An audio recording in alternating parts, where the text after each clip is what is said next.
किसान भाइयों, अगर आप लोग टमाटर की खेती करने की सोच रहे हैं तो आज की ये वीडियो स्पेशल आप लोगों के लिए है। आज की इस वीडियो में हम आप लोगों को प्रजाति के चयन से लेकर के उत्पादन तक की सारी प्रक्रिया बताएंगे कि आपको टमाटर की खेती कब करनी चाहिए, मिट्टी कैसी होनी चाहिए, वैरायटी कौन सी लगाएंगे, बीज की मात्रा क्या रहेगी, नर्सरी कैसे तैयार करेंगे, खेत की तैयारी, बेड कैसे बनाएंगे, मल्चिंग, पौधरोपण, सिंचाई, खाद, निराई गुड़ाई और इसमें लगने वाले जितने भी रोग हैं और अपना जो उत्पादन है इसको आप लोग किस तरीके से बढ़ा सकते हैं, ये सारी जानकारियाँ आज मिलेंगी आपको इस वीडियो में। इस वीडियो के देखने के बाद आपकी टमाटर की खेती से संबंधित जो भी प्रश्न रहेंगे सभी सॉल्व हो जाएंगे। तो आप लोग देख सकते हैं ये हमारे खुद का खेत का टमाटर है और इसमें हम कितना भीषण उत्पादन लिए हुए हैं।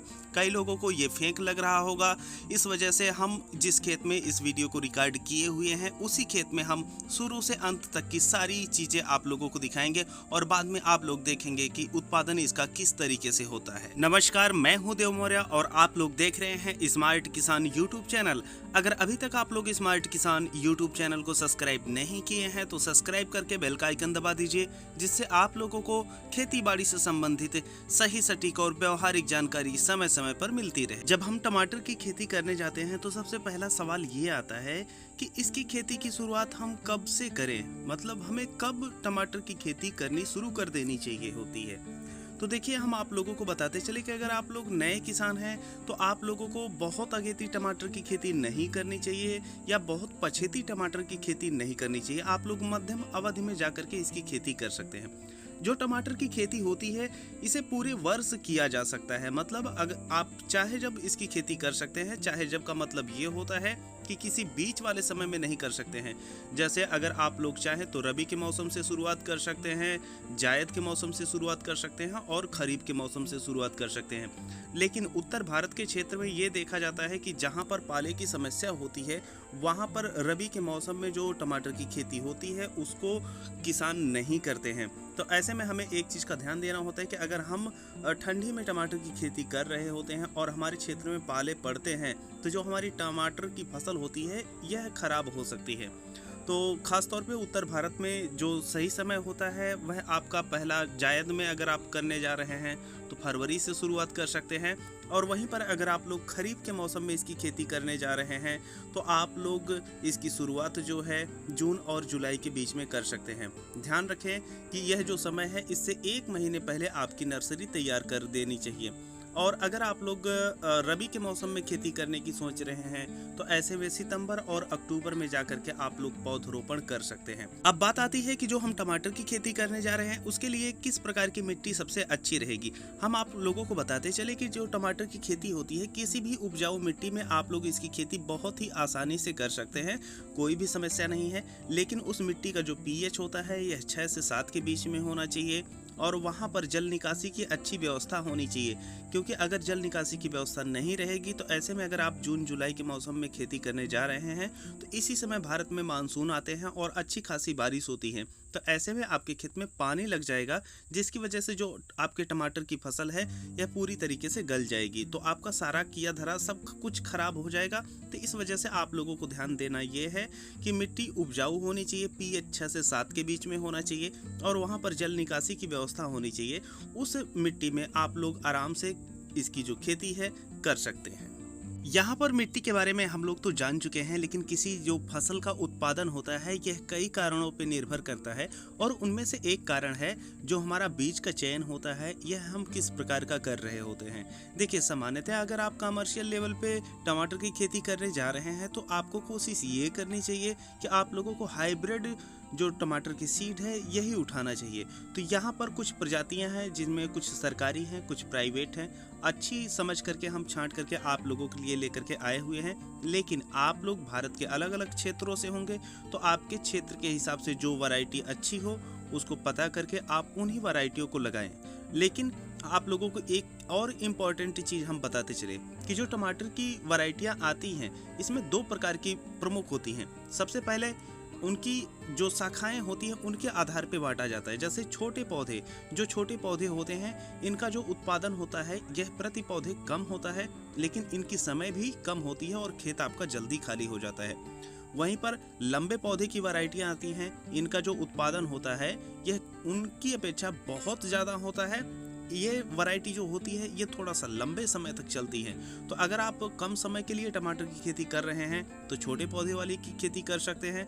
अगर आप चाहते हैं कि आपको भयंकर उत्पादन मिले तो ऐसे में आप लोग लतेदार जो टमाटर की फसल होती है इसको आप लीजिए। तो यहाँ पर जो हम वैरायटियाँ लेकर के आए हुए हैं इनमें से आप अपने हिसाब से चुनाव कर सकते हैं। यहाँ पर हम आप लोगों के लिए 5 वैरायटियों को लेकर के आए हुए हैं। जो हमारी पहली वैरायटी है ये है अर्का रक्षक। इसका जो फल होता है ये गोल होता है। एक फल का वजन 90 से लेकर के 100 ग्राम तक का होता है और प्रति एकड़ उत्पादन की हम बात करें तो 400 क्विंटल से लेकर के 500 क्विंटल हमें उत्पादन मिल जाता है। वहीं पर यह जो प्रजाति है यह है टमाटर पत्ती लपेटा, बैक्टीरियल विल्ट और अर्ली ब्लाइट के प्रति प्रतिरोधी भी है। दूसरी वैरायटी है अर्का सम्राट। इसका जो फल का आकार होता है ये मध्यम गोल होता है। एक फल का जो वजन होता है यह 90 से लेकर के 100 ग्राम के बीच में होता है। उत्पादन 450 क्विंटल से लेकर के 550 क्विंटल प्रति एकड़ होता है।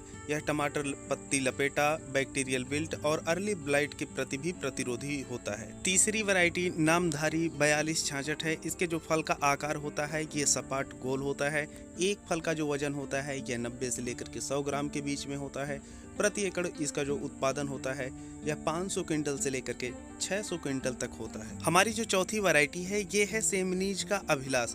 यह बसंत और शरद मौसम में आप लोग इसको लगा सकते हैं। एक फल का जो इसका वजन होता है यह 80 से लेकर के 100 ग्राम के बीच में होता है और इसका जो उत्पादन होता है यह 400 क्विंटल से लेकर के 450 क्विंटल प्रति एकड़ तक होता है। पांचवी वैरायटी सिजेंटा की हिमसोना है। इसके फल का आकार मध्यम गोल होता है। एक फल का वजन 90 से लेकर के 100 ग्राम के बीच में होता है और प्रति एकड़ जो उत्पादन होता है यह 400 क्विंटल से लेकर के 500 क्विंटल तक होता है। यह थी टमाटर की 5 बेहतरीन वैरायटियां जिनको आप लगा करके एक बेहतरीन उत्पादन प्राप्त कर सकते हैं। अब आप लोगों का अगला प्रश्न ये होगा कि जो ये आप वैरायटी बताए हैं इसकी जो मात्रा है प्रति एकड़ के लिए कितनी हमें बीज लेनी चाहिए। तो हम आप लोगों को बता दें कि अलग अलग क्षेत्रों में अलग अलग प्रकार की विधियां अपनाई जाती हैं और उस हिसाब से जो पौधे की संख्या होती है यह कम और ज़्यादा होती रहती है। तो प्रति एकड़ की मात्रा के हिसाब से एक औसत अगर हम आप लोगों को बताएं तो 80 ग्राम से लेकर के 125 ग्राम तक बीज की आवश्यकता पड़ती है। ये भी डिपेंड करता है कि जो बीज का जर्मिनेशन है यह कितना आ रहा है। तो आप लोग अपने क्षेत्र में जितनी भी दूरी पे आप इसको बैठाने जा रहे हैं उस हिसाब से कैलकुलेट करके जो बीज है इसकी खरीदारी करके नर्सरी तैयार कर सकते हैं। अब अगला स्टेप है नर्सरी तैयार करने को लेकर के कि नर्सरी हम किस तरीके से तैयार करें। देखिए हम आप लोगों को बताते चले कि बहुत सारी विधियां होती हैं नर्सरी तैयार करने की, जिसमें एक जो नई विधि आई है उसको प्रोट्रे विधि कहते हैं। लेकिन उस विधि से हम इस नर्सरी को तैयार नहीं करते हैं क्योंकि वह विधि महंगी पड़ती है। इस वजह से जो हमारी सस्ती विधि है हम अपनी विधि से इसकी जो नर्सरी है इसको तैयार करते हैं। और ये जो विधि से हम नर्सरी तैयार करने के लिए आज आपको बताने जा रहे हैं, अगर आप लोग इस विधि से नर्सरी तैयार करते हैं तो ऐसे में जो आप लोगों को जमाव मिलता है ये 100% लगभग मिलता है। और इसके साथ ही साथ जो आपके पौधे होते हैं यह ज़्यादा मजबूत होते हैं। पौधे में जो तना गलन रोग होता है यह कम लगता है। तो आप लोग देख रहे हैं कि सबसे पहले हमें छोटी छोटी क्यारियों को इस तरीके से तैयार कर देना होता है। अगर आप लोग छोटी छोटी क्यारियों को तैयार नहीं करते हैं, बड़ी क्यारियाँ करते हैं, तो जब आपके पौधे बढ़ रहे होते हैं तो उस दौरान उसमें खरपतवार नियंत्रण में समस्या हो सकती है। तो इस वजह से आप लोग क्यारियों का जो आकार है इसको थोड़ा सा छोटा रखें और आप लोग अच्छी तरीके से उसकी गुड़ाई करके और उसके बाद उसे समतल कर दीजिए। समतल करने के पश्चात आप लोग उस खेत में जो क्यारी बनाए हुए हैं उसमें आप लोगों को पानी भर देना होता है। जब आप लोग पानी इसका एकदम भर देते हैं तो इसके बाद ये जो पानी है एकदम जब तक सूख ना जाए तब तक हमें इसका इंतज़ार करना होता है। और जब ये पानी सूख जाता है तो इसके बाद जो हमारी बीज होती है उसे इस खेत में डाला जाता है। तो जो बीज होता है उसका प्रिपरेशन हमें किस तरीके से करना चाहिए। देखिए जो हमारा टमाटर का बीज होता है उसको हम सबसे पहले 10 घंटे के लिए भिगो देते हैं। भिगोने के दौरान हम उसमें कार्बेंडाजिम 5 ग्राम प्रति लीटर के हिसाब से मिला देते हैं। और जब हमारी बीज 10 घंटे के लिए भिगो देते हैं तो उसके बाद उस बीज को निकाल करके हम जूट के बोरे में या किसी भी कॉटन के कपड़े में रख देते हैं ताकि वह बीज थोड़ा सा सूख जाए और उसमें हम राख मिला देते हैं। अब इतना करने के पश्चात जो हमारी सीड होती है ये तैयार हो जाती है और जो नर्सरी नर्सरी में हम आप लोगों को स्टेप बताए हैं, ये स्टेप कर लेना होता है। अब जो हमारी नर्सरी है ये तैयार हो चुकी है और अब हमें इसमें बीज डालना है। अब जो टमाटर की हमारी बीज होती है, पानी सूखने के बाद बराबर मात्रा में इसी तरीके से फेंक देना होता है पूरे खेत में। और उसके बाद जब आप लोग इस बीज को फेंक देते हैं खेत में, तो मिट्टी को हम लोग भुरभुरा एकदम बना लेते हैं। भुरभुरा बनाने के पश्चात ये जो मिट्टी है उस पर एक हल्की सी लेयर हमें बिछा देनी होती है इस तरीके से, ताकि जो मिट्टी है ये डायरेक्ट धूप के संपर्क में ना आए, और इस तरीके से हमारा कार्य पूरा हो जाता है। यहाँ पर एक प्रश्न छूट रहा था जिसको हम आप लोगों को बताते चले कि अगर आप लोग 1 एकड़ के लिए नर्सरी तैयार कर रहे हैं और आपके बीज की जो मात्रा है ये 100 ग्राम है, तो ऐसी परिस्थिति में आप लोगों के लिए लगभग 30 बाई 30 फीट की जो नर्सरी का खेत होता है यह आवश्यक होता है। अब आप लोग यहाँ पर देख लिए हैं, अब इसका हम आप लोगों को जमाव भी दिखा दे रहे हैं। यहाँ पर आप लोग इसको देख सकते हैं कि इसका जो जमाव आया है कितना बेहतर आया हुआ है। अब जो हमारी नर्सरी है ये तैयार हो चुकी है। अब हम चलते हैं अपने खेत की तैयारी करने के लिए। खेत की तैयारी करते समय हमें जो पहली जुताई होती है यह हैरो की सहायता से एक गहरी जुताई करनी चाहिए। यह हैरो चलाने के पश्चात जो हमारी गोबर की खाद होती है, जो कि 6 महीने पुरानी होनी चाहिए और सड़ी हुई होनी चाहिए, इस खाद को 5 ट्राली प्रति एकड़ की मात्रा के हिसाब से 1 एकड़ क्षेत्र में डाल दिया जाता है। यह खाद डालने के साथ ही साथ अगर आप लोग रासायनिक चीज़ों का इस्तेमाल करते हैं तो आप लोग urea 50 kilo, single super phosphate 80 kilo और पोटास 60 किलो मात्रा में लेकर के आप लोग 1 एकड़ खेत में, पूरे खेत में आप लोगों को इसको बराबर मात्रा में डाल देना होता है। अब जब आप लोग इस खाद को डाल देते हैं तो उसके बाद रूटावेटर की सहायता से हमको इस खाद को मिक्स कर देना होता है। अब इतना करने के पश्चात जो हमारा खेत होता है वह पूरी तरीके से तैयार हो जाता है। अब हमें आगे की प्रक्रिया में जो बेड बनाना होता है यह बनाना है। जैसा कि हम आप लोगों को पहले ही बता चुके हैं कि अलग अलग क्षेत्रों में रोपाई की अलग विधियां अपनाई जाती हैं, जिसमें कि जो पौधे से पौधे की दूरी होती है, लाइन से लाइन की दूरी होती है, यह अलग अलग होती है। लेकिन हम यहाँ पर जिस विधि से करने जा रहे हैं इसमें हम जो लाइन से लाइन की दूरी है इसे 4 फीट रखेंगे और जो पौधे से पौधे की दूरी है यह 2 फीट या 2.25 फीट रखने की कोशिश की जाएगी। तो जैसा कि आप लोग यहाँ पर देख सकते हैं कि हम बेड बना रहे हैं। बेड बनाने के लिए 4 फीट की जो लाइनें हैं वहाँ पर हम चूने का इस्तेमाल किए हुए हैं, जिससे ये लाइनें हमें क्लियर दिखें और हम अपने पावर टिलर की सहायता से बेड बना सकें। आप लोग ध्यान दें कि अगर आप लोग यह कार्य आज के समय में अगर मैनुअली करते हैं, जैसे हाथ से फावड़े से अगर बनाते हैं, तो यह काफ़ी कॉस्टली पड़ जाएगा। और हम आप लोगों से कहेंगे कि अगर आप लोग 1 एकड़ क्षेत्रफल में इसकी खेती करने जा रहे हैं और हाथ से बनवाएंगे तो ये काफ़ी ज़्यादा महंगा पड़ जाएगा। आपकी जो लागत है ये काफ़ी ज़्यादा बढ़ जाएगी। इस वजह से इस कार्य को आप लोग ट्रैक्टर की सहायता से या पावर टिलर की सहायता से करें तो ज़्यादा अच्छा रहेगा। और अगर आप लोग ट्रैक्टर या पावर टिलर की सहायता से करेंगे तो यह काफ़ी सस्ते में आपका कार्य हो जाता है। तो आप लोग यहाँ पर देख सकते हैं कि बेड हमारा जो है ये बन रहा है और बेड बनने के पश्चात अब यहाँ पर हम रोपाई करेंगे। अब हमारा जो पौधा है यह नर्सरी से आ चुका है और यहाँ पर जो बेड है ये भी बन चुका है। तो जो बेड की हमारी लाइनिंग थी यह 4 फीट आप लोगों को हम पहले ही बता चुके हैं, जो कि बेड बनाते समय ही निर्धारित की गई थी। लेकिन अब यहाँ पर जो पौधरोपण हो रहा है उसकी जो हम दूरी रख रहे हैं यह 2.25 फीट रख रहे हैं और बेड के एक ही किनारे की तरफ जो इसकी रोपाई है यह की जा रही है। हमारे क्षेत्र में एक साथ 2 पौधे लगाए जाते हैं, कुछ क्षेत्रों में एक ही जगह पर सिर्फ एक ही पौधा लगाया जाता है। लेकिन अगर हम देखें तो 2 पौधे लगाना ज़्यादा अच्छा रहता है, क्योंकि जैसे कोई कीड़ा काट दिया या ऐसी परिस्थिति में कोई रोग लग गया, एक पौधा मर गया, तो एक पौधा जिंदा रहने की संभावना ज़्यादा बनी रहती है। अब फिलहाल यह अलग अलग विधियों के ऊपर निर्भर करता है कि किस विधि में कितने पौधे लगाए जाते हैं।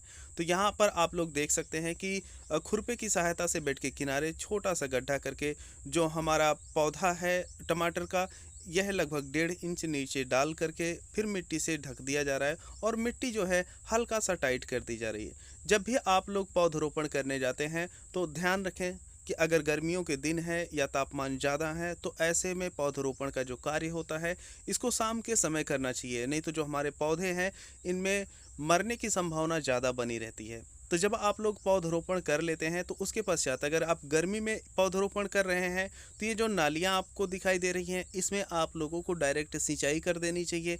या अगर खेत में भरपूर नमी बनी हुई है तो ऐसे में कम से कम 2 से 3 दिन प्रति पौधे पानी दिया जाता है। और अगर आप लोग प्रति पौधे इस तरीके से पानी दे रहे हैं तो ऐसी परिस्थिति में आप लोग पानी में कार्बेंडाजिम 1 ग्राम प्रति लीटर मिला करके प्रति पौधे लगभग आप लोग पहले शिफ्ट में जो पानी है यह 3 से 350 ml दे सकते हैं। और यह प्रक्रिया आपको सुबह और शाम को करनी होती है अगर आप लोग प्रति पौधे पानी दे रहे हैं। ख़ास तौर पे यह प्रति पौधे जो पानी दिया जाता है यह ठंडी के समय में दिया जाता है। और जो हमारा फरवरी और जून का पौधा होता है उसमें डायरेक्ट इनकी सिंचाई कर दी जाती है। तो यहाँ पर अब पौधरोपण हो चुका है, अब हम आगे चलते हैं।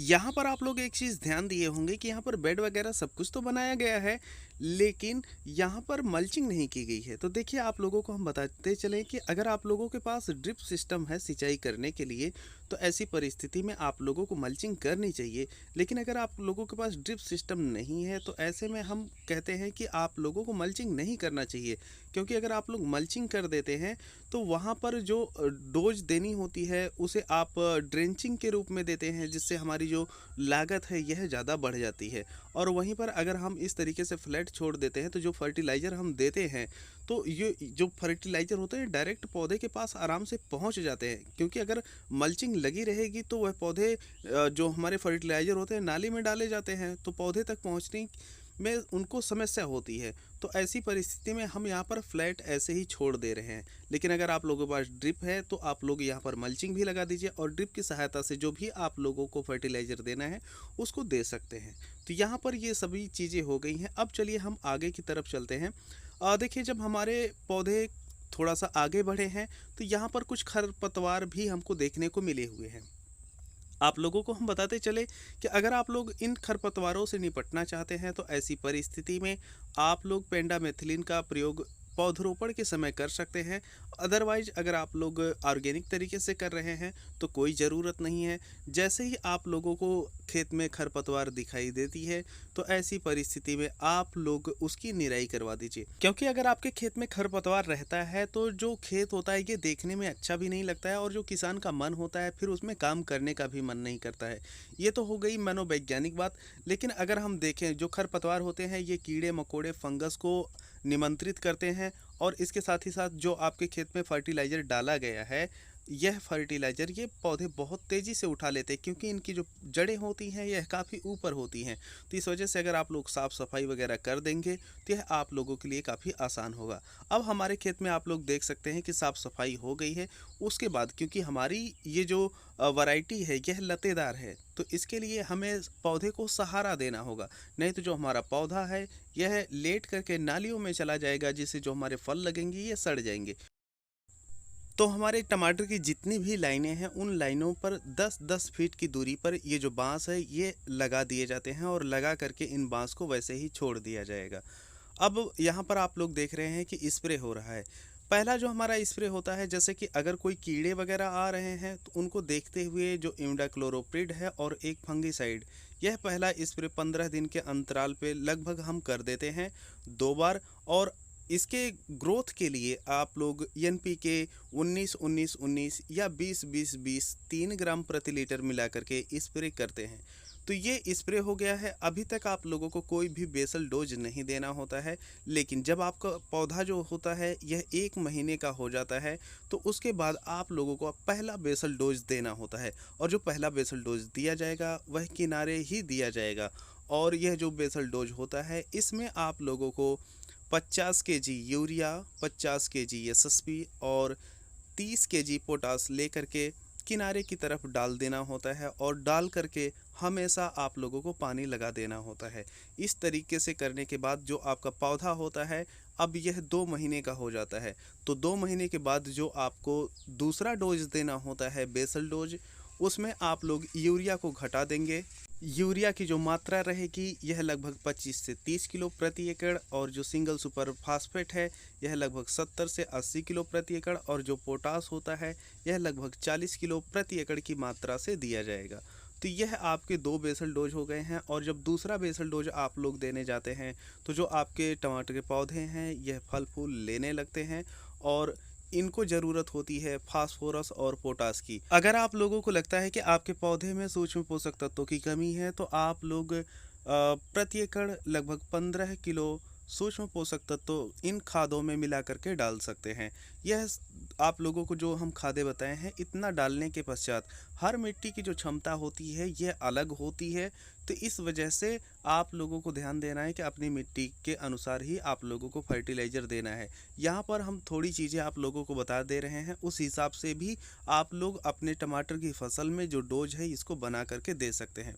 देखिए, अगर आपके पौधे की ग्रोथ नहीं हो रही है तो ऐसी परिस्थिति में आप लोग वहाँ पर नाइट्रोजन या यूरिया जिसे हम कहते हैं उसका प्रयोग आप लोग अपनी फसल में लगभग 50 से 60 केजी प्रति एकड़ कर सकते हैं। और अगर आपके पौधे में फल फूल आने लगे हैं तो ऐसी परिस्थिति में आप लोग वहाँ पर फास्फोरस और पोटास जो है ये बढ़ा करके दीजिए, जो यूरिया है उसे घटा दिया जाता है। तो कुल मिलाकर के डोज जो आपका रहे ये लगभग 1 क्विंटल 25 किलो से लेकर के 1 क्विंटल 50 किलो तक का डोज एक शिफ्ट में आप लोग रख सकते हैं। और एक डोज देने के बाद दूसरे डोज के बीच जो अंतराल रहेगा यह 20 दिन से लेकर के 30 दिन का रहता है। और आप लोग अपने पौधे की आवश्यकता को देखते हुए ये खाद जो है इसको प्रयोग कर सकते हैं। ये चीज़ें हो गई फर्टिलाइज़र से रिलेटेड। अब हम बात कर लेते हैं कि जब हमारे पौधे बड़े हो जाते हैं तो उन्हें हमें सहारा देना होता है। तो बांस हम आप लोगों से पहले ही बता दिए थे कि किस तरीके से आप लोगों को गाड़ना होता है अपने खेत में। जब आप लोग बांस लगा देते हैं तो उसके बाद आप लोग लगभग 1.5 फीट की दूरी लेते हुए उसमें जो लोहे के तार आते हैं इनको बांध देंगे। यहाँ पर हम रस्सी प्रयोग किए हुए हैं, पर आप लोगों को रस्सी का प्रयोग नहीं करना है, क्योंकि जब टमाटर में फल फूल आने लगते हैं इसका वजन बढ़ जाता है, जिसकी वजह से जो रस्सी होती है यह झुक करके नीचे आ जाती है। तो ये हमारा अनुभव है, तो इस चीज़ को आप लोग यहाँ पर देख सकते हैं। और जब हमें पौधे बांधने होते हैं तो आप लोग यहाँ पर देख रहे हैं कि रस्सियाँ बांध दी गई हैं और उसके बाद जो अब पौधे हैं इनकी शाखाओं को आराम से पकड़ा जा रहा है। और जो हमारी रस्सियाँ हैं पैरेलल लगाई गई हैं, जो डालियाँ जहाँ तक पहुँच रही हैं वहीं से उनको उठा करके ये जो आप लोग देख रहे हैं ये जूट की रस्सियाँ होती हैं, इनको वहीं पर बांध दिया जाता है। और आप लोग चाहें तो अन्य रस्सी का प्रयोग कर सकते हैं, लेकिन अगर आप लोग जूट का प्रयोग करेंगे तो ज़्यादा बेस्ट रहेगा। तो इस तरीके से जब आप लोग बांध देते हैं तो आपका ये जो कार्य है यह पूर्ण हो जाता है और अब आपकी फसल जो है इसमें फल फूल वगैरह सब कुछ आने लगे हैं। आप लोगों को समय के अनुसार इसमें जो खाद है यह देनी होती है और जो पानी है ये लगाते रहना होता है। अब हम बात कर लेते हैं टमाटर में लगने वाले रोगों के बारे में। जो टमाटर में सबसे पहला रोग आता है वो देखा जाता है आर्द्र गलन। जो आर्द्र गलन रोग होता है ये नर्सरी स्टेज में भी आता है और जब आप पौधरोपण कर देते हैं कभी कभी तब भी देखने को मिलता है। तो अगर ऐसी परिस्थिति बन रही है तो इस रोग में होता ये है कि जो आपके पौधे हैं जब मिट्टी से जहाँ पर टच हो रहे होते हैं वहाँ पर ये नाजुक होते हैं और वहीं पर इनमें गलन पकड़ लेता है, जिसकी वजह से जो पूरा पौधा है ये मर जाता है। तो इस रोग से बचने के लिए हम फफूंदी नाशक का प्रयोग करते हैं, क्योंकि ये जो रोग है यह फफूंद जनित रोग है। तो इसके लिए जो कैप्टान आता है प्लस हेक्साकोनाजोल आता है, ये हम 2 ग्राम प्रति लीटर पानी में मिला करके ड्रेंचिंग और स्प्रे दोनों करके इस रोग को कंट्रोल कर सकते हैं।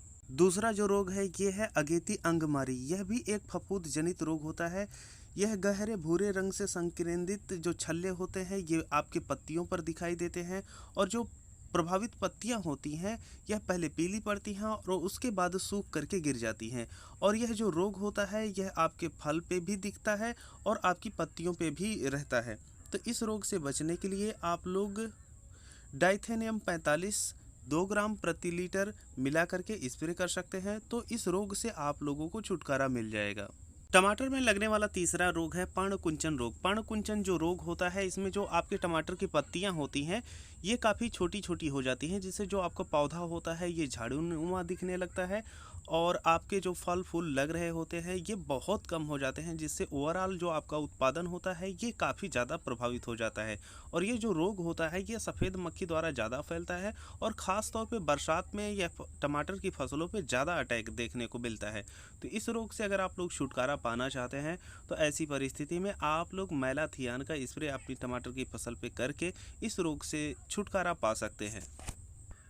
टमाटर में लगने वाला अगला और चौथा जो रोग है ये है फल छेदक। जो टमाटर के फल होते हैं जब ये कच्चे या पक्के रहते हैं तभी की परिस्थिति में जो सुंडी होती है ये फलों में छेद कर देती है, जिसकी वजह से जो हमारे टमाटर होते हैं ये ख़राब हो जाते हैं और बाज़ार में जाने लायक नहीं रहते हैं, जिसकी वजह से जो हमारा उत्पादन होता है ये प्रभावित होता है। तो अगर ऐसी परिस्थिति आपकी टमाटर की फसल में बन रही है तो आप लोग इमामेक्टिन बेंजोएट 10 ग्राम प्रति 15 लीटर मिला करके स्प्रे कर सकते हैं और इस सुंडी वाले रोग से आप लोग छुटकारा पा सकते हैं। तो ये थे टमाटर में 4 ज़्यादा लगने वाले रोगों के बारे में। और अब आप लोग जान चुके हैं टमाटर की देखभाल वगैरह सारी चीज़ें। अब हम यहाँ पर दिखा रहे हैं उसी खेत को जो हम लगाए हुए हैं और वहाँ पर जो उत्पादन है ये कितना बढ़िया हुआ है। आप लोग यहाँ पर देख सकते हैं एक एक टहनियों में लगभग 3 किलो 4 किलो 5 किलो फल लगे हुए हैं। एक जो पौधा है लगभग 20 से 25 किलो का बड़े आराम से उत्पादन यहाँ पर दे रहा है। वैसे देखने में तो ये फेंक लगता है, कई लोग फेंक बोलते भी हैं, क्योंकि इसके पहले भी हम कुछ वीडियो टमाटर की लेकर के आए थे तो वो लोग बता रहे थे कि अरे ये तो फेक है। लेकिन आप लोग यहाँ पर देख सकते हैं कि फ़ोटो फेक हो सकते हैं लेकिन यहाँ जो वीडियो है ये कैसे फेक हो सकती है। जब अगर आप लोग अपनी फसल पे अच्छे से ध्यान देते हैं और अच्छी देखभाल करते हैं और उसमें पौधे में ताकत बनी रहती है तो जो आपके फल हैं ये अच्छे आएंगे। तो यहाँ पर इस वीडियो में हम आप लोगों को बता चुके हैं कि आप लोग अपनी टमाटर की देखभाल, पौध रोपाई, बीज का चुनाव किस तरीके से करेंगे जिससे जो आपके टमाटर की फसल है यह बेहतरीन उत्पादन दे आपको और आप लोगों को अच्छा खासा मुनाफा हो। अब यहाँ पर हम बात कर लेते हैं आप लोगों से कि अगर आप लोग इस तरीके से टमाटर की खेती करते हैं तो लगभग लागत कितनी आ जाती है। देखिए ये डिपेंड करता है कि आपके पास जो बेसिक सुविधाएं हैं ये कौन सी हैं। आप जैसे अगर कोई चीज़ ज़्यादातर किराए पे करवा रहे हैं तो थोड़ा सा लागत बढ़ी हुई नज़र आती है। तो एक मोटा मोटी आंकड़ा की अगर हम बात करें तो आप लोग जिस विधि से हम बताए हैं इस विधि से करने पे लगभग 50,000 रुपये से लेकर के 80,000 रुपये तक की लागत आ जाती है। और वहीं पर प्रति एकड़ जो उत्पादन आपको प्राप्त होता है यह 300 क्विंटल से लेकर के 500 क्विंटल का उत्पादन आप लोग प्राप्त कर सकते हैं। तो ये जो उत्पादन है कई लोगों को ज़्यादा लगता होगा, लेकिन जिन क्षेत्रों में पुराने किसान हैं और अच्छे से इसकी खेती कर रहे हैं, लतेदार टमाटर लगा रहे हैं, एक एक पौधे से 25 किलो 30 किलो 35 किलो तक का उत्पादन उठा रहे हैं, उन किसान भाइयों को ये अच्छी तरीके से समझ में आ रहा होगा। तो ये थी हमारी वीडियो टमाटर के ऊपर जिसमें हम आप लोगों को सभी चीज़ें बता चुके हैं। ये वीडियो आप लोगों को कैसी लगी हमें ज़रूर बताइएगा और आप लोग अब किन फसलों पे चाहते हैं कि हम आप लोगों के लिए संपूर्ण जानकारी वाली वीडियो लेकर के आएँ, जिसमें आप लोग सभी चीज़ें जान पाए कि आप लोगों को जिस चीज़ की खेती करनी है वो क्या क्या प्रोसेस रहेगा और आप लोग किस तरीके से करेंगे। तो इस वीडियो को अब हम सब यहीं पर समाप्त करते हैं। मिलते हैं आप लोगों से एक नई वीडियो में, तब तक के लिए चलते हैं। जय जवान, जय किसान, जय विज्ञान।